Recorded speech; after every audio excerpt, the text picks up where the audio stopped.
Hey guys, LevelCap here. Today I've got an episode of Sniper Sunday, the series where we'll be playing the Recon class, focusing on sniper tactics and the weapons that are available.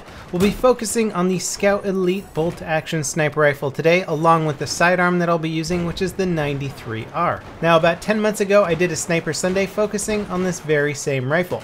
Very little has changed about this rifle since then. In fact, its muzzle velocity with the suppressor has been increased, and that's pretty much it, which is unfortunate because, in my opinion, it is still one of the hardest bolt-action rifles to use in the game. The main reason for this is its minimum damage drop-off of 36.6 damage. Even with the 2.35 headshot multiplier that bolt-action rifles get, you still won't be able to one-shot headshot targets at a range. This can be extremely frustrating when you're in a sniper duel and you know you get a headshot on the target you're aiming for and it doesn't give you an instant kill. In fact, here you'll watch me get my 500th kill with the weapon, unlocking my mastery dog tag, but it's actually not going to be a kill, it's just going to be a kill assist because I hit the guy in the head, then somebody else finishes him off, and I get an 86 damage assist. This is really an unfortunate attribute about the Scout Elite, and it takes it completely out of the running for a good long-range bolt-action rifle. And in reality, there just isn't such thing as a good medium-range bolt-action rifle. Anything that shoots as slow as 1 shot per second, or at least close to that, is going to be very hard to use in medium range, at least against skilled players, which is why you're going to see so much 93R gameplay here, because rather than going for my cool YouTube montage clips, I'm actually trying to do well, which requires me switching to a more effective close to medium range weapon. Now, in the previous video I did on the Scout Elite, I was running with the laser sight, which improves the hipfire accuracy, which is one of the better stats on this bolt-action rifle. It actually has the most accurate hipfire accuracy out of any bolt-action rifle in the game. However, relying on hipfire accuracy with any bolt-action rifle is a very risky game. You may as well toss a coin, roll the die, what have you. That's pretty much your odds of hitting the target in close quarters with hipfire. It's just very random and unpredictable. That being said, I decided to play a little bit more tactical this time around, removing the laser sight and just trying to conceal my position a little bit more, going less for the hipfire shots and using the 93R more frequently in close quarters. Now, on the 93R itself, I do use a laser sight. I also use a suppressor to keep off the minimap, stay alive for a bit longer in CQB combat.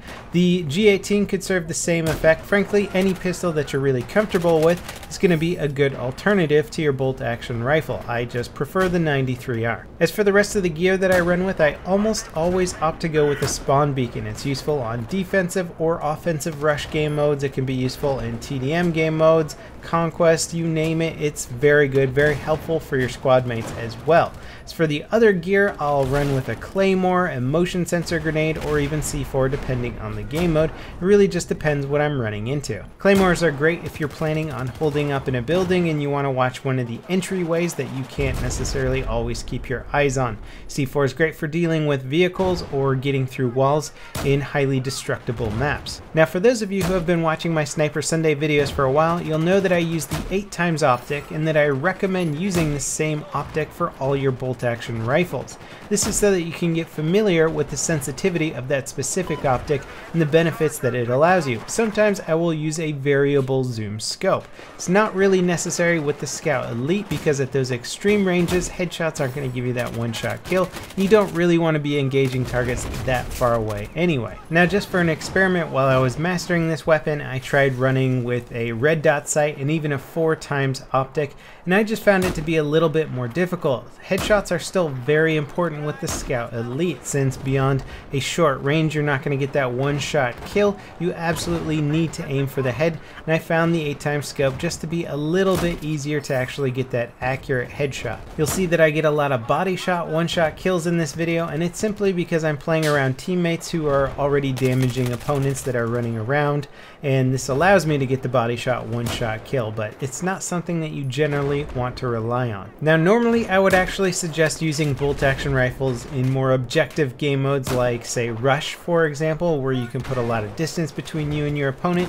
You don't have to worry about people flanking up behind you necessarily, because Rush is more of a linear game mode. But I have to say, in the Scout Elite's case, I would prefer playing Team Deathmatch or Domination. Even though you see me playing a lot of Rush here because I thought the gameplay would be a little more entertaining, I have to say that the distances that you engage your opponents in TDM Mayhem and Domination, if you play it right, can be the perfect engagement distance for the Scout Elite, because you're not hitting that maximum range level where you're going to fall into the maximum range where you can't get a kill with one shot. The unfortunate truth about rush game modes is that you're either going to be playing at a maximum engagement distance, in which case you're going to be outgunned by players with more powerful bolt action snipers capable of getting that one shot headshot kill, or you're going to be in extreme close quarters where attackers have basically gotten up close to the MCOMs and your gun's going to be less effective than you want it to be. So Rush just wasn't the ideal situation for this weapon, but I tried to make it work as best as possible. If you can get yourself into a team deathmatch or domination server playing on Langkang Dam or Dawnbreaker, those are probably some of the most ideal maps to play with the Scout Elite. It's unfortunate that weapons like this just are not going to be very effective on most of the maps in the game, and I really see that as a big map design flaw in Battlefield 4. In fact, it's probably one of my biggest gripes with the game overall, is just poor map planning. Not enough close quarter engagements for PDWs, not enough good cover and good medium range engagements for certain weapons. A lot of it comes down to medium range and long range engagements, in which case a lot of weapons aren't going to be effective, and unfortunately the Scout Elite just falls into this weird category where it's only effective on a very few maps.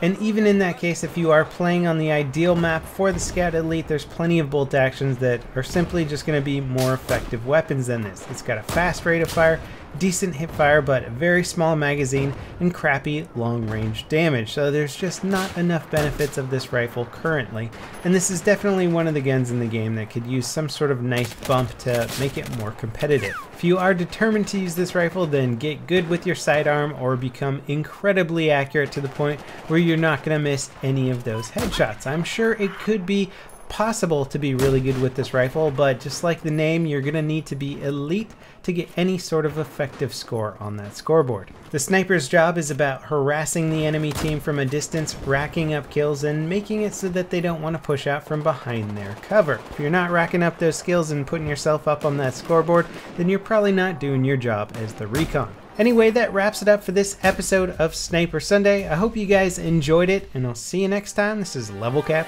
signing off.